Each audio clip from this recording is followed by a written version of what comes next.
ఉన్నాయా? లేవు. టెక్నాలజీ ఏమైనా ఇంతగా పెరిగిందా? లేదు.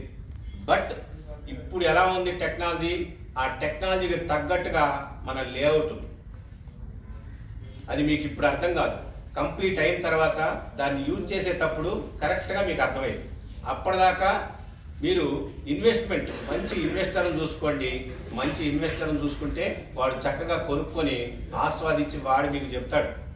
ఆ రోజుల్లో రంగారావు గారు నా దగ్గరికి వచ్చి నన్ను ఇబ్బంది పెట్టి కొనిపించాడు, కానీ ఆయన మహానుభావుడు. అట్లాంటి మహానుభావుడి యొక్క సాంగత్యం నాకు ఉండటం నేను ఎంతో అదృష్టవంతుడిని. ఆయన కొనిపించటం వలన ఇవాళ నేనే కాదు, నా నెక్స్ట్ జనరేషన్ అంటే నా పిల్లవాడు కూడా, చాలా నా మనవడు కూడా దాన్ని ఆస్వాదిస్తున్నాడు. ఇవాళ మీ నాన్నగట్టిన ఇల్లు మీరు ఉండడానికి ఇంట్రెస్ట్ పడుతున్నారా? మీ నాన్నగట్టిన ఇల్లు, మీ నాన్నగొన్న అపార్ట్మెంట్ మీరు ఇంట్రెస్ట్ పడుతున్నారా? లేదు. ఎందుకని? హైరైజ్ అపార్ట్మెంట్స్ వచ్చినాయి, బిగ్ కల్చర్ వచ్చింది. వాటిల్లోకి వెళ్తే ఎన్విరాన్మెంట్స్ చాలా ఉంటాయి, వాటన్నిటిని యూజ్ చేసుకోవచ్చు. ఒక పెద్ద కమ్యూనిటీలోకి వెళ్తే మనవడి కోసం చిల్డ్రన్ పార్క్ ఉంటుంది, తాత కోసం వాకింగ్ ట్రాక్ ఉంటుంది, మన కోసం లగ్జరీ లైఫ్ ఉంటుంది.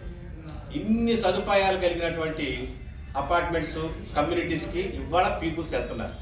అట్లాంటి ఓపెన్ ప్లాట్లో మనది ఎంత డెప్త్ కలిగిందంటే మీకు విజన్కి అందకుండా ఉంది. ఇప్పుడు ఎప్పుడైతే మీరు దాంట్లో కనుక ఎవరికి వాళ్ళు అలాంటి దాంట్లో ఒక్క 150 గజాలు కనుక మనం సొంతం చేసుకుంటే దాని యొక్క వాల్యూ, దాన్ని యూజ్ చేసుకునేటప్పుడు నీ కొడుకు, నీ యొక్క మనవాళ్ళు ఇక్కడ తిరుగుతా ఆనందపడతా ఉన్నప్పుడు నీకు తెలిసింది దాని వాల్యూ ఏంటనేది. అప్పుడు దాకా నీకు తెలియదు. ఎందుకని? అది అంత ఎక్స్ట్రాడనరీగా ప్రిపేర్ అవుతుంది.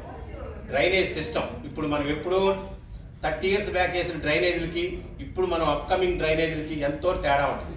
అట్లాగే ఎలక్ట్రికల్ సిస్టమ్ అప్పుడెప్పుడో 30 years వేసిన ఎలక్ట్రికల్ సిస్టానికి ఇప్పుడు వేసినటువంటి ఎలక్ట్రికల్ సిస్టానికి ఎంతో డిఫరెన్స్ ఉంటుంది. ఇది అండర్ గ్రౌండ్ ఎలక్ట్రికల్ సిస్టమ్ ఉంటుంది. ఇట్లాంటి ఎన్నో. అట్లాగే మనకి వాటర్ స్టోర్ చేస్తారు, మనకు వాటర్ ఎప్పుడు భూమిలో ఉండేటట్టు. అందుకే చంద్రబాబు నాయుడు ఒక పాలసీ తీసుకొచ్చాడు. వాటిని ఏమంటాం? హార్వెస్ట్ ఫిట్ అనే సిస్టాన్ని తెచ్చి ఎక్కడ పడిన వాటర్ అక్కడే ఇంకిపోయేటట్టు చేసి దానివల్ల కూడా నెక్స్ట్ ఫర్దర్గా కుటుంబాన్ని చక్కగా అక్కడ దాన్ని ఏమంటే బోర్ వేసుకుంటే మనకు చక్కగా వాటర్ వచ్చేటట్టు సిస్టాన్ని క్రియేట్ చేశారు. ఇలాంటి అప్కమింగ్ మూమెంట్స్ అన్నిటినీ మన యొక్క దాంట్లో ఉన్నాయి. అయితే ఎక్కడైతే పని దొరుకుతుందో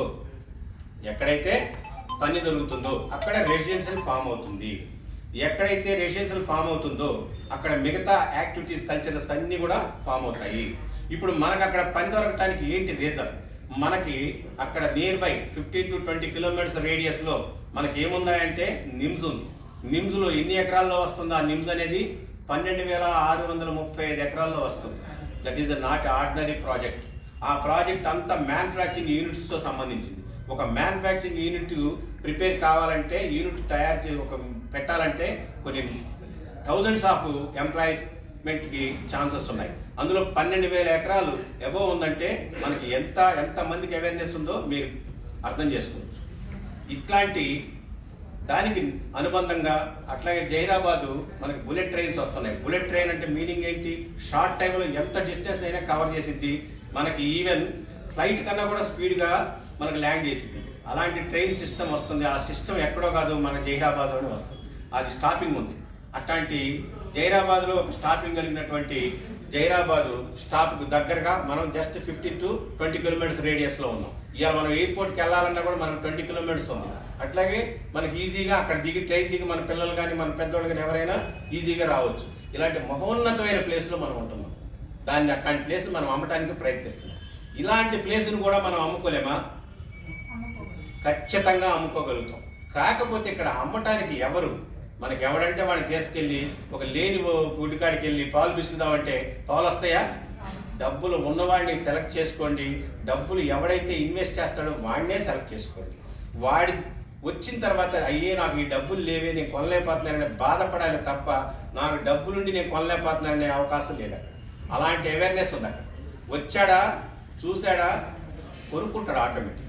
మన కోసం కాదు, తన కోసం.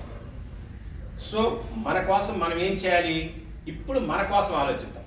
మన కోసం ఏం చేయాలంటే పొటెన్షియాలిటీ కస్టమర్ని సెలెక్ట్ చేసుకోవాలి. ఎక్కడ దొరుకుతాడు పొటెన్షియాలిటీ కస్టమర్? ఇతనే ఈ పొటెన్షియాలిటీ కస్టమర్ అనడానికి నిదర్శనం ఏంటి? వాడి బ్యాక్గ్రౌండ్ అబ్జర్వ్ చేయాలి, వాడి ఫైనాన్షియల్ స్టేటస్ అబ్జర్వ్ చేయాలి, వాడి యొక్క మంత్లీ ఇన్కమ్ని అబ్జర్వ్ చేయాలి, వాడు ఏం చేస్తున్నాడో తెలుసుకోవాలి, వాడు ఎంత ఇన్వెస్ట్ చేయడానికి సిద్ధంగా ఉన్నాడో తెలుసుకోవాలి. ఇలాంటివన్నీ మనం వాడి ఇంటికి, అందుకే ఒక పార్టీని పెట్టుకునేటప్పుడు, ఒక పార్టీని సెలెక్ట్ చేసేటప్పుడు వేగ్గా పోయి రండి సార్ అంటే వాడిని మనం బతిమలాడకూడదు. మనం వాడిని ఏం చేయాలంటే, సార్ మీకు మాదొక మహోత్తరమైన ప్రాజెక్ట్ ఉంది, మా ప్రాజెక్ట్లో మీరు చక్కగా ఇన్వెస్ట్ చేసుకుంటే మీరు నెక్స్ట్ జనరేషన్కి ఉపయోగపడిద్ది అని వాడికి ప్రజెంటేషన్ ఇస్తూ డెమో మీరు ఇవ్వాలి. వాడి దగ్గర నిజంగా సార్ మీకు ప్రాజెక్ట్ కనుక నచ్చితే కొనుక్కోవటానికి మీరు అవసరమైతే ఎలాగ చెప్పుతారండి సార్ అని వాడిని మోటివేట్ చేసుకోవాలి. అలా ఇంటికి వెళ్ళి డెమో చేసిన పిల్లగాళ్ళకి మాత్రమే రిజల్ట్ వస్తుంది. అంతేగాని ఏదో రోడ్లో కానొచ్చాడు కదా, బాగా షూటు బోట్ వేసుకున్నాడు కదా, వీడి దగ్గర చాలా పైసలు ఉంటాయి అని ఎప్పుడు మన మేడి పళ్ళు చూసి మోసపోబాక. ఇక్కడ జరగాల్సింది ఏంటి? చక్కగా పొటెన్షియాలిటీ కలిగినటువంటి వ్యక్తిని సెలెక్ట్ చేసుకోవాలి, వాడికి డెమో ఇవ్వాలి. మన కారు ఖర్చులు కూడా అన్నెసరీగా ఉండకూడదు, మన టైం అసలు వేస్ట్ కాకూడదు. Right are not?